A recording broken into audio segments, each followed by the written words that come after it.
क्यों पढ़े? हम कई बार कुछ काम बस यह कहकर टाल देते हैं कि जो है जैसा है चलने दो।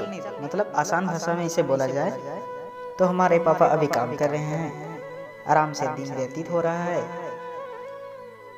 कभी पढ़ा तो पढ़ा और नहीं तो नहीं, समय पार होता चला।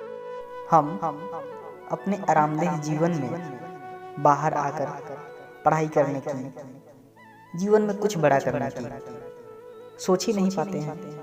लेकिन इस कहानी में हमारे नजरिया बदल कर रख देगी। अब हम समय की महत्व पूरी तरह से समझ चुके होंगे। बहुत ही बेहतरीन कहानी है दोस्तों, इसे जरूर सुनें और सुनने के बाद जीवन बदल जाएगा। 2 मिनट समय निकालकर जरूर सुनें। एक दिन की बात है, एक गुरु अपने शिष्य के साथ कहीं जा रहे थे। चलते चलते उन दोनों को बहुत जोर की प्यास लगी और वे लोग एक खेत के पास जाकर रुक गए। और खेत की हालात देखकर उन्हें लगा कि इस खेत के मालिक को इस खेत पर जरा भी ध्यान नहीं है और खेत में एक घर है। दोनों जाकर दरवाजे खटखटाने लगे। तभी घर के अंदर से एक आदमी और उसकी पत्नी और 2 बच्चे बाहर आए। वे लोग बहुत ही फटे पुराने कपड़े पहने थे। गुरु कहते हैं, क्या आप लोग इस खेत में खेती नहीं करते हैं क्या? खेत तो कितना अच्छा है, फिर भी से आप खेती नहीं करते हैं। तो व्यक्ति कहा, हमारे पास एक भैंस है जो बहुत काफी दूध देता है, जिसे हम बेचकर और पी खाकर हम लोग अपना गुजारा चला लेते हैं।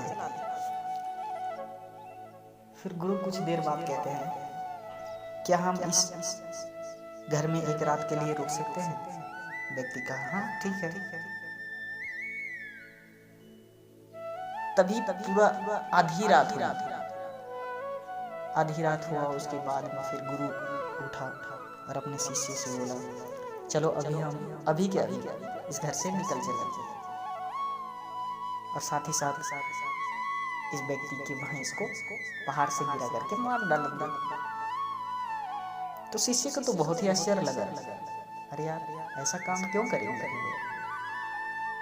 लेकिन बात रहा गुरु की, तो वे लोग उस गुरु की बात तो नहीं टाल सकता है ना।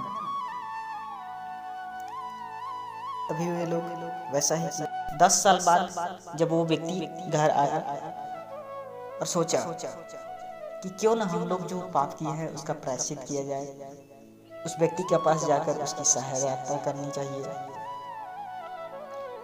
तभी उसने वहीं पे गया जहां वे लोग पहले गए थे। तभी उसने देखा उस खेत में दूर दूर तक फल फूल से लदे हुए थे। और जब वे सोचा, वो तो सोच रहा था कि ये मालिक जो है वो सारा कुछ बेच बाच कर कहीं चला गया और यहाँ पे कोई दूसरा आदमी आके बस गया होगा। जब वे घर जाने लगे, तभी उस घर के पास एक कार आकर खड़ी हुई। और जब कार से वो व्यक्ति उतरा, तो उस व्यक्ति ने उसे देखा और जाकर पूछा, आप हमें नहीं पहचाने का? तो उस व्यक्ति ने कहा, कैसे नहीं पहचाना? उस दिन का तो बहुत ही अनहोनी घटना घट गई थी। जब आप लोग गए घर से, उसी दिन मेरा भैंस का मौत हो गया। तभी से मैं बहुत दुखी हुआ। लेकिन जीवन जीने के लिए कुछ तो करना था। लकड़ियाँ काट कर बेचने लगा, जिससे कुछ पैसे आए तो मैंने खेत की बुआई कर दी। फिर उससे और पैसे आए तो मैंने सारी जगह खरीद ली और फलों की बुआई कर दी।